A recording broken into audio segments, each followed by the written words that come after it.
जय फ्रेंड। हम देखने वाले हैं जीके जीएस में जो टॉप 10 क्वेश्चन चल रहे हैं। इस टॉप 10 क्वेश्चन में आज हम लोगों को डिस्कस करना है 1793 का एक्ट है जिसे चार्टर एक्ट के नाम से जानते हैं। तो इसी के बारे में आज हम लोग डिस्कस करेंगे। सारी चीजों को यहाँ से कवर किया जाएगा। जितने भी पॉइंट हैं उनको पहले हम कवर करने का प्रयास करेंगे और आफ्टर दैट हम लोग यहाँ से जो 10 क्वेश्चन है उनको सॉल्व करेंगे। यहाँ से देखते हुए अगर हम चले हैं तो जितने भी इसमें टॉपिक हैं, जो जो इम्पोर्टेंट पॉइंट हैं उनको पहले ही कवर किया गया है और इसके बाद आप लोगों को यहाँ से चीजें देखने को मिलेंगी कि क्वेश्चन में आप लोगों को किस तरीके से क्वेश्चन आते हैं। यहाँ से टॉप 10 ऐसे क्वेश्चन मिलेंगे। चलिए फर्स्ट पॉइंट यहाँ पे क्या आपको ध्यान देना है, तो कुछ एक्स्ट्रा में आपको पहले ही हम बता देते हैं कि ये जो चार्टर एक्ट इसे क्यों कहा जाता है। 1793 का चार्टर एक्ट, जिसे हम लोग चार्टर एक्ट कह रहे हैं, क्या है तो एक तरीके का 20 वर्षों के लिए कंपनी को दिया गया एकाधिकार है। एक कंपनी को एकाधिकार दिया गया था और इसी एकाधिकार को चार्टर एक्ट के नाम से जाना जाता है। ये चार्टर एक्ट हर 20 इयर्स में इसमें अमेंडमेंट किया जाता था। इसे संशोधित किया जाता था। 20 वर्षों के लिए एक ट्रेड के लिए एक लाइसेंस था, एक एकाधिकार दिया गया था। ये पहली बार इसकी स्टार्टिंग 1773 के रेगुलेटिंग एक्ट से हुई थी। इसमें 20 ईयर हम लोग ऐड करेंगे तो 1793 आएगा।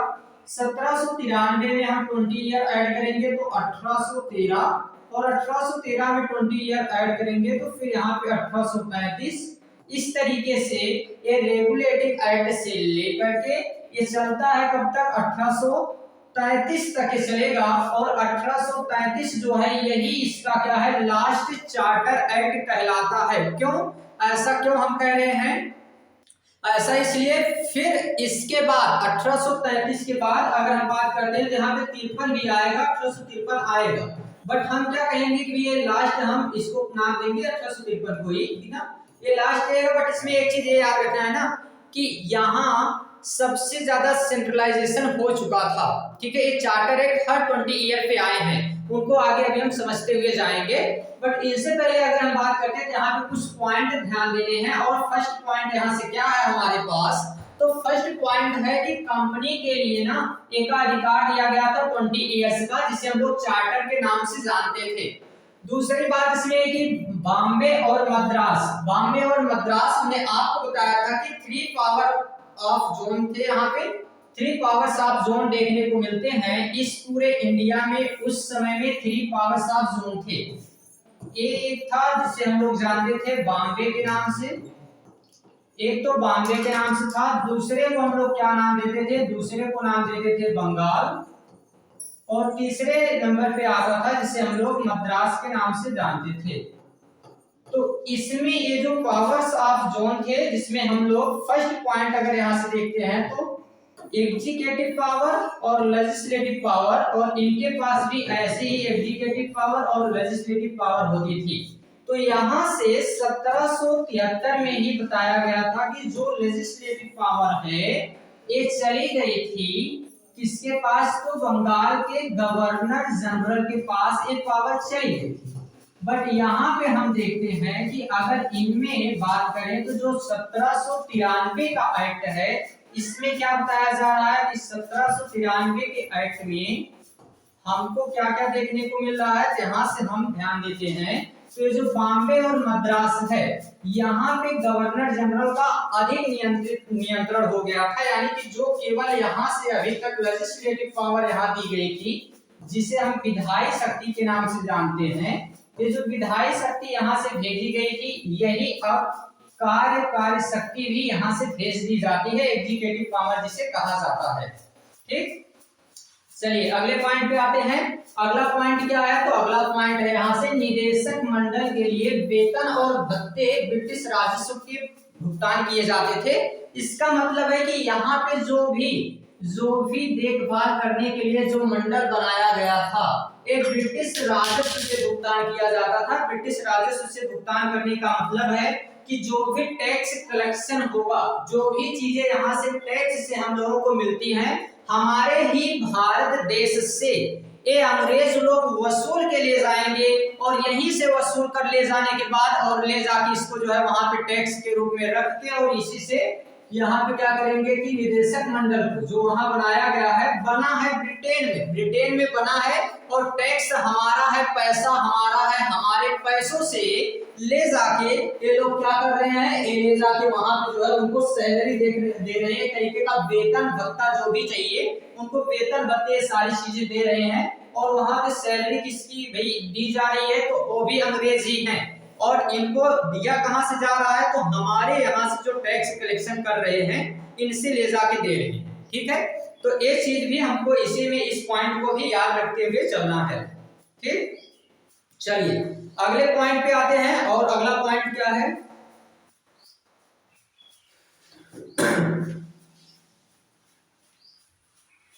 अगली पॉइंट हम लोग देख लेते हैं और अगली पॉइंट क्या है, तो देखिए यहाँ पे है निदेशक मंडल के लिए वेतन भत्ते, ये तो उसी में दोबारा कर दिया है, दोबारा रिपीट कर दिया है।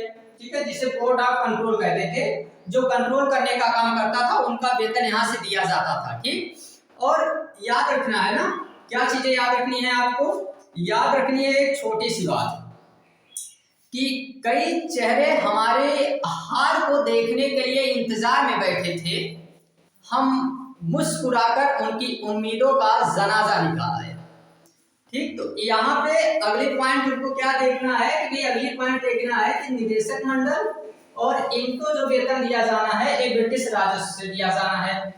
फिर अगली पॉइंट है कंपनी की वित्तीय देनदारी को स्पष्ट किया गया, कंपनी की वित्तीय देनदारी यानी कि जो वहां पे जितनी, ये सब पॉइंट ज्यादा इंपॉर्टेंट तो नहीं है, ज्यादा इंपॉर्टेंट पॉइंट एक फर्स्ट पॉइंट था, केवल इसको 20 ईयर का एकाधिकार दिया गया। ठीक है, बट इनको भी हम थोड़ा थोड़ा समझ लेते हैं कि जो वित्तीय देनदारी है इसको भी स्पष्ट कर दिया गया था। ठीक ना, कि कौन जो है कितना इंडिया के लिए रहेगा और कितना जो है ब्रिटिश सरकार के लिए रहेगा। ठीक है, आगे अगर हम बात करते हैं तो वरिष्ठ पदों के लिए ब्रिटिश विषयों की आवश्यकता, तो यहाँ पे बताया जाता था कि जिसमें बताया गया था कि भाई यहाँ से एक तरीके से हम जो भी वरिष्ठ पद रहेगा तो इनमें वो बातचीत की जाएगी कि ब्रिटिश के लिए क्या इंपॉर्टेंट है, इन सारी चीजों पे यहाँ पे चर्चा की गई है। बट इतने ज्यादा ये इंपॉर्टेंट नहीं है, इंपॉर्टेंट पॉइंट इसमें केवल ये है कि इसने भारत पर व्यापार के लिए एकाधिकार को 20 ईयर्स के लिए बढ़ा दिया था, 20 वर्षों के लिए इसने बढ़ा दिया कि भाई हम भारत में ही क्या करेंगे, भारत में ही व्यापार करेंगे। ठीक, चलिए ठीक है, अगले पॉइंट पे आते हैं। अब यहां से एक क्वेश्चन को हम लोग सॉल्व करने का प्रयास करते हैं और फर्स्ट क्वेश्चन क्या है हमारे पास, ये रहा फर्स्ट क्वेश्चन। 1773 के चार्टर एक्ट का प्राथमिक उद्देश्य क्या था? फर्स्ट यहाँ पे इसका क्या उद्देश्य रहा है, जो हमने अभी बताया है उसी को यहाँ पे आप याद रखेंगे। ठीक है, फर्स्ट पॉइंट यहाँ पे क्या है, तो 1793 के चार्टर एक्ट का प्राथमिक उद्देश्य हमने आपको अभी बताया था कि यहाँ पर ईस्ट इंडिया कंपनी ने व्यापार के एकाधिकार को नवीनीकृत किया, यानी कि आफ्टर 20 इयर्स के लिए बढ़ा दिया गया था ट्रेड लाइसेंस यहाँ पे बढ़ा दिया गया था 20 इयर्स के लिए, 20 वर्षों के लिए एकाधिकार व्यापार का बढ़ा दिया गया। किसके द्वारा? ईस्ट इंडिया कंपनी के द्वारा जो व्यापार किया जाता था, इसे इस एक्ट के द्वारा कहा गया कि भाई अगले 20 वर्षों तक आप व्यापार कर सकते हैं, आप जो है व्यापार यहाँ करेंगे तो कोई आपको रोकने वाला नहीं है या कोई दूसरी कंपनी यहाँ पर नहीं आएगी। ठीक है, कोई दूसरी कंपनी नहीं आएगी। ठीक, तो और एक जो बताया गया ईस्ट इंडिया कंपनी के एकाधिकार को समाप्त कर दिया जाता है, तो एकाधिकार समाप्त पूरी तरह से कब होता है? 1835 में खत्म होगा। आगे इसको नहीं याद रखेंगे हम लोग। और भारत में शिक्षा का बढ़ावा कब दिया गया था? ठीक है, तो भारत में शिक्षा के लिए, भारत में ईसाई धर्म का प्रसार, ये सब हम लोग अभी आगे समझने वाले हैं, इस टॉपिक में हमको नहीं समझना है। ठीक ना, चलिए आगे आते हैं। तो 1793 के चार्टर एक्ट ने ईस्ट इंडिया कंपनी के शासन को कितने वर्षों के लिए बढ़ाया है? तो 20 वर्षों के लिए।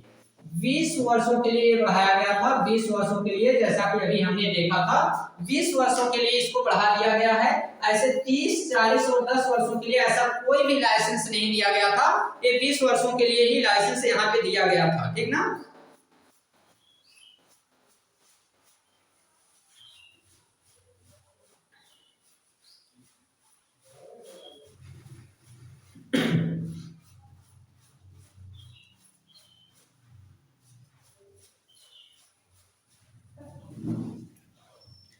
देखिए अगले टॉपिक पे आए हैं भाई। ये अगला क्वेश्चन हमारे पास, निम्नलिखित में से कौन सा प्रावधान 1793 के चार्टर का हिस्सा था। कंपनी के कर्मचारी को भारतीय राजस्व से भुगतान किया जाएगा। जी, इसको हमने देखा। निजी व्यापार पर पूर्ण प्रतिबंध, मिशनरियों को भारत में प्रचार करने की अनुमति, भारतीयों को उच्च पदों पर नियुक्त करना। तो इसमें से कौन सा हिस्सा है, केवल यही है, बाकी ये सारी चीजें इसमें नहीं है। तो यही पॉइंट यहाँ पे सही रहेगा, ठीक है। बाकी ये जो अभी पूर्ण नियंत्रण नहीं है और यहाँ पे मिशनरियों को भारत में अभी नहीं भेजा गया है, भारतीयों को उच्च पदों पर भी अभी नहीं रखा गया है, ठीक है। अभी ये उच्च पदों पे हमें नहीं रखेंगे। और याद रखना है एक चीज ना, कि हमेशा आपके संस्कारों में आपका संस्कार कैसा है ये ध्यान दिया जाता है। लोग कहते हैं ना कि इनको किस तरीके का संस्कार मिला है, जैसा घर होगा उसी तरीके के संस्कार मिले हैं। तो संस्कारों में हमारे घर वालों के, माता पिता के चेहरे झलकते हैं तो वे सुंदर दिखाई दे, इसलिए आपको अपना संस्कार भी सुंदर रखना है। ऐसा संस्कार होना चाहिए जिसे देख के कई लोग कहें कि हाँ भाई इनके घर का संस्कार देख लीजिए कितना अच्छा है, ठीक है। तो संस्कारों को उसी हिसाब से हमें बचा के रखना चाहिए, ठीक। चलिए अगले पॉइंट पे आते हैं और अगला क्वेश्चन हमारे पास क्या है। अगला क्वेश्चन है 1793 के चार्टर एक्ट के समय ब्रिटिश प्रधानमंत्री कौन था। तो ब्रिटेन का प्रधानमंत्री उस समय कौन था। तो ब्रिटेन का प्रधानमंत्री उस समय विलियम पिट द यंगर था, कि लॉर्ड नॉर्थ था, या फिर इस समय कौन था, चार्ल्स जेम्स फॉक्स या विलियम कैडिस बेंटिक। इसमें से कौन था 1793 के समय में जो इस समय प्रधानमंत्री के पद पर था, ठीक ना। तो प्रधानमंत्री के पद पे इस समय कौन व्यक्ति है। तो ब्रिटेन की यहाँ पे अगर हम बात करें तो William Pitt the Younger, Lord North, और यहाँ पे जेम्स फॉक्स, और फिर ए विलियम बेंटिक करके जो था, इसमें से कौन व्यक्ति रहेगा। तो ए लॉर्ड नॉर्थ करके था, ठीक ना। यही इस समय यहाँ का प्रधानमंत्री था। चलिए अगले क्वेश्चन पे आते हैं। 1793 के एक्ट ने भारत में ईस्ट इंडिया कंपनी के शक्तियों को कैसे प्रभावित किया। तो शक्तियों को कम करके, शक्तियों को मजबूत करके, शक्तियों को पूरी तरह से समाप्त करके, कोई प्रभाव नहीं, तो शक्तियों को मजबूत करके, ठीक ना। शक्तियों को मजबूत करके इसे नियंत्रित किया था। 1793 के चार्टर एक्ट के तहत कमांडर इन चीफ को किस परिषद का सदस्य बना दिया गया था, ठीक ना। कमांडर इन चीफ की अगर बात करते हैं तो इसे जनरल काउंसिल के सदस्य की बात की गई थी, जनरल काउंसिल का सदस्य बनाया गया था, ठीक। तो जनरल काउंसिल के सदस्य का जो परिषद थी उसका सदस्य बनाया गया था, ठीक। ये याद रखिए आप। अगला है क्वेश्चन, चार्टर एक्ट 1793 के अनुसार ईस्ट इंडिया कंपनी को कितने वर्षों के लिए भारत में व्यापार की अनुमति मिली थी। रिपीट क्वेश्चन है, 20 ईयर। 1793 के एक्ट के प्रावधान में कौन सा भारतीय प्रशासन से संबंधित नहीं है। तो ये भी उसी तरीके का क्वेश्चन है, रिपीट हो रहा है। रिपीट इसलिए होगा क्योंकि बहुत ज्यादा इंपॉर्टेंट पॉइंट नहीं था, इसलिए इसमें से अधिकतर क्वेश्चन आपको रिपीट मिलेंगे, ठीक है। तो इसलिए ज्यादा जो है इसमें सोचना नहीं है। 1793 के एक्ट ने कंपनी के किन पहलुओं पर नियंत्रण रखा था। तो कौन से पहलुओं पर नियंत्रण रखा गया है 1793 के इस एक्ट के द्वारा अगर हम बात करते हैं, ठीक है। तो ये जो है किस पे नियंत्रण रखेगा, क्या केवल सैन्य पे, केवल राजस्व पे, व्यापार और प्रशासन पे। तो नहीं, केवल राजस्व पे नियंत्रण रखा है, ठीक है। राजस्व की बात करता है कि राजस्व जो है हमारी अनुमति के अनुसार चलना चाहिए, बाकी सारी चीजों पे ये नियंत्रण नहीं रखा है, ठीक। और हर बार ना हर बार यहाँ पे ये जितना भी राजस्व यहाँ से ले रहे हैं तो इनके दिन अच्छे हैं, इनके दिन अच्छे हैं कि हमारे यहाँ से ही राजस्व ले जा रहे हैं और ब्रिटेन में ले जाके अपने अपने अधिकारियों को दे रहे हैं, जो भ्रष्ट अधिकारी हैं उनको ले जाके यहाँ से टैक्स कलेक्शन करके ले जाके दे रहे हैं। क्यों? क्योंकि इनके दिन अच्छे हैं, ठीक ना, इनके दिन अच्छे हैं। और याद रखना क्या है, याद रखना है कि इंसान नहीं बोलता है, ठीक ना, इंसान नहीं बोलता है, बोलते हैं उसके दिन। और जब दिन बोलते हैं ना तो उनको भी सुनाई देता है जो पहले होते हैं, ठीक। इनके दिन अभी अच्छे थे इसलिए यहाँ से टैक्स कलेक्शन करके ले जाके ब्रिटेन में दे रहे थे। अगर हम लोगों के दिन जब अच्छे आए तो फिर यहाँ से भाग जाते हैं और फिर इनके तब दिन नहीं बचे थे, ठीक है। तो अभी इनके दिन अच्छे हैं, अभी आएंगे हम लोग आगे, जब यहाँ पे बड़े बड़े नेता लोग आएंगे तो फिर ये लोग यहाँ से गायब हो जाएंगे। चलिए अगले हम क्वेश्चन पे आते हैं। क्या सर जी अगला क्वेश्चन भी है? तो बिल्कुल है। और यहाँ पे इतने क्वेश्चन हैं, आपको हम थोड़ी सी स्लाइड दिखा देते हैं। ये क्वेश्चन आप यहाँ से देख सकते हैं, कितने क्वेश्चन यहाँ पे दिखाई दे रहे हैं, ठीक है। ये 70-80 क्वेश्चन आज ही सब ऐड किए गए हैं, अभी नाइट में ही सब ऐड किए गए हैं, रात के समय में, ठीक ना। हमने सारे क्वेश्चन को यहाँ पे ऐड कर दिया है, ठीक। और सारे क्वेश्चन को हमने इसलिए ऐड कर दिया है कि ताकि हम चाहते हैं आज ही यहाँ से अधिकतर चीजों को कवर कर दिया जाए, अधिकतर टॉपिक यहाँ से आज ही कवर कर देना है, ठीक।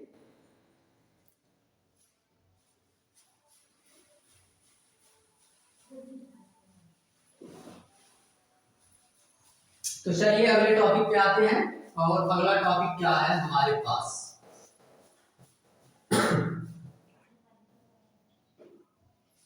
1813। तो 1813 के लिए सबसे पहले इंपॉर्टेंट क्या है, तो भाई वो तो आपको याद रखने के लिए अभी हम बता देते हैं कुछ चीजें जरूरी। चलिए आते हैं यहाँ से 1813 के लिए। 1813 के लिए ये आपके लिए सारे इमेज वगैरह बनाए गए हैं, ठीक है। ये आप ही के लिए ये सभी इमेज बनाए जाते हैं ताकि इंपॉर्टेंट पॉइंट आपका यहाँ से कवर हो सके। ये जितने क्वेश्चन बनाए जा रहे हैं, जो भी चीजें इसमें लाई जा रही हैं, सारी चीजें इसीलिए ताकि आप लोगों के लिए सब कुछ अच्छा हो सके, ठीक है। जितना हो सके उतना अच्छा से अच्छा हम लोग कंटेंट यहाँ से प्रोवाइड कराने का प्रयास कर रहे हैं, ठीक। और इस कंटेंट के जरिए हम यही बताने का प्रयास कर रहे हैं कि भाई हम लोग पूरी तरह से लगे हुए हैं, बस आप लोगों को लगने की जरूरत है और आप लोग लग जाइए तो फिर कोई प्रॉब्लम यहाँ पे नहीं आने वाली है, ठीक ना। और देखिए जब भी लोग पूछते हैं हमेशा ये कहते रहते हैं ना, अभी साथ में बहुत लोग रहते हैं, कंटेंट लिस्ट में 250, 300 लोग, 400, 500 लोग हो जाते हैं, बट जब साथ की बात आती है तो फिर 2-4 लोग उतने में कवर हो जाते हैं, बाकी सब गायब है।